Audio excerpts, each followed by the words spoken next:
Let's talk just a little bit about processing wood, harvesting a tree. One, I typically don't do anything until the tree's on the ground. I leave that to a professional arborist. Once it's on the ground, then I start dealing with it. But let's kind of look at the tree here and what we've got. I've got my ground here, and I've got my flares coming up.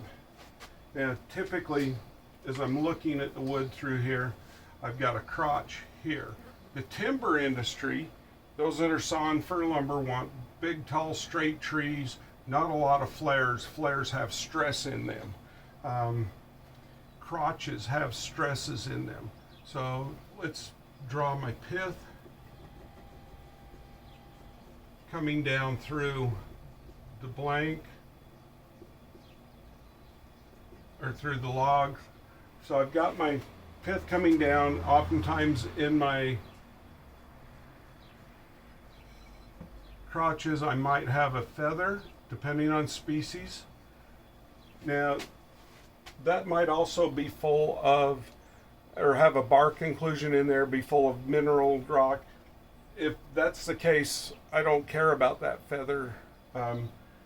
Be in the bottom of a platter or something like that. We'll talk about that a little bit. It's where normally we'd flay down through that platter, try to put that, or through that feather in there and try and get a nice platter blank out of here, or shallow bowl, put that crotch feather down in the bottom. If that's got a bark inclusion and full of stuff, I come in and I come the opposite direction, take out the wood, and I'll get a pattern with cathedrals running in there, and it'll have fleck from the medullary rays running wild all over the place from the feather. So in woods like my silver maples, my cottonwoods that are known, my walnuts that are known for having a feather, I'll test some of these crotches up above if I've got access to them before I cut into this one. I always start with my smallest wood as I'm processing the wood. If these have got bark inclusions in them, it's pretty much guaranteed this one's going to have that, because I think it's kind of a genetic thing between trees. If these are solid, then there's a good chance that I might get this piece out of there, and in the traditional manner of the crotch. Now, the timber industry, as I said, they want the straight grain wood. They don't want that wood above the crotch. All of this is reactionary wood, and you see how I've drawn the pith going higher to the top side, and that's the way the pith will always grow. So your bottom side, this wood here, is being pushed together all the time. It'll oftentimes have compression marks in there and be very beautiful, but remember, it's got a lot of stress. This wood on top of the pith is being pulled the entire time while it's growing. So even I might say I've got a 20-inch diameter limb here and I want a 16-inch bowl, I've got more than enough wood to work with. But remember, I'm starting off with wood that is already in, has a lot of compression in it and a lot of tension in it, and that's going to make my drying process much more difficult. And so all of the things that I talked about in processing the wood on the lathe correctly and thinning those walls out does help me on this, but sometimes I'll just have stresses in this wood. And if it's been something that's been blown over or pushed over by a dozer, blown over by a storm, had wind whipping it its entire life, been in a very windy area, I might have stresses in that wood that don't show themselves until later. Box elder is one of those woods that's known for what we call a ring shake.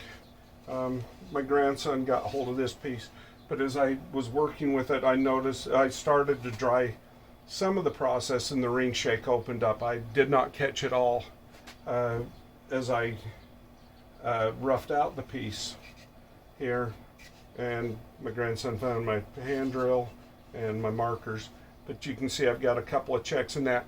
So I'm not even going to waste the time on sealing this bowl. I didn't. I just set it to the side, let it open up. But that's a case in point of a stress in a tree. That's a ring shake.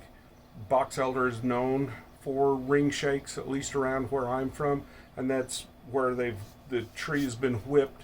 And because it is it's a brittle wood, they tend to crack on stuff like that.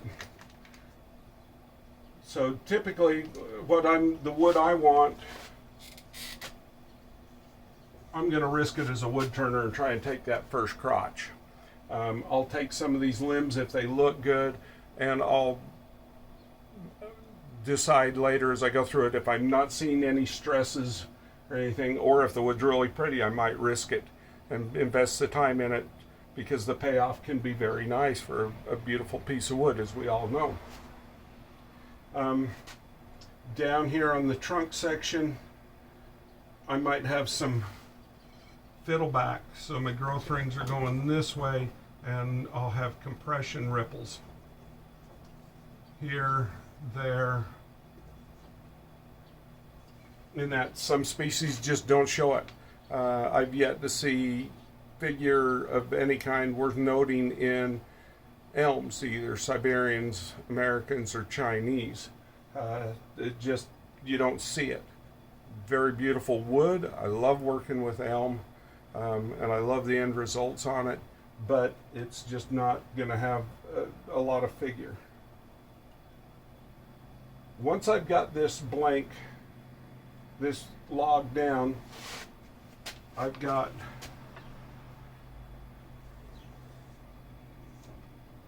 this section here, and I might have, let's put some growth rings in there. It's a greenwood, obviously.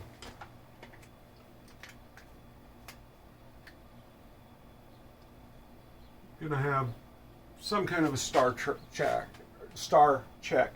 Most trees do. It's there when it's growing. It didn't just crack when you just cut that log. As I'm doing this, I'm watching how I'm processing it. Where is that star check? Is it running all the way through this blank? And so I'm going to say, let's just say this is 16 inches in diameter. I'm going to cut this 18 inches long.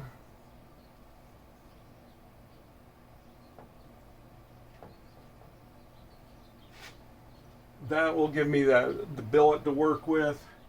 I'm going to line up, look at my star check here, probably line it vertical on one side, look at the other end of the blank, see if it's coming out vertical again.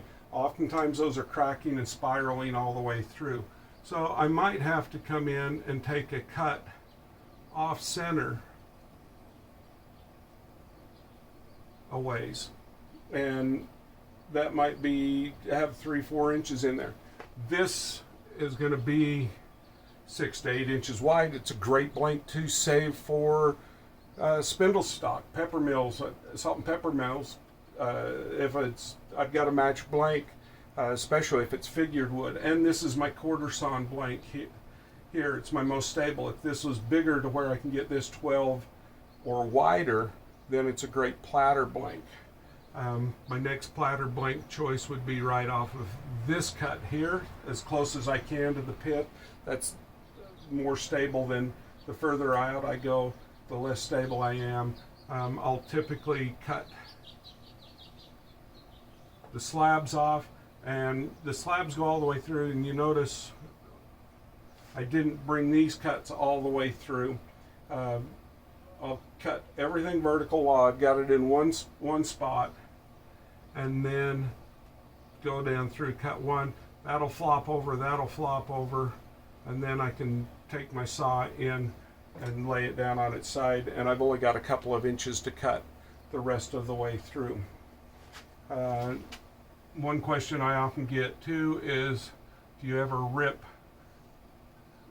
this way through the blank? And I personally do not, because I don't have rip chains, and it's the hardest way to cut the grain. I use a standard full comp chainsaw chain, and I'll rip that going this direction. So my shavings, my chain will be coming this direction on the bottom as it goes through, and I'm pulling shavings out incredibly fast. I hope I've answered some questions for you.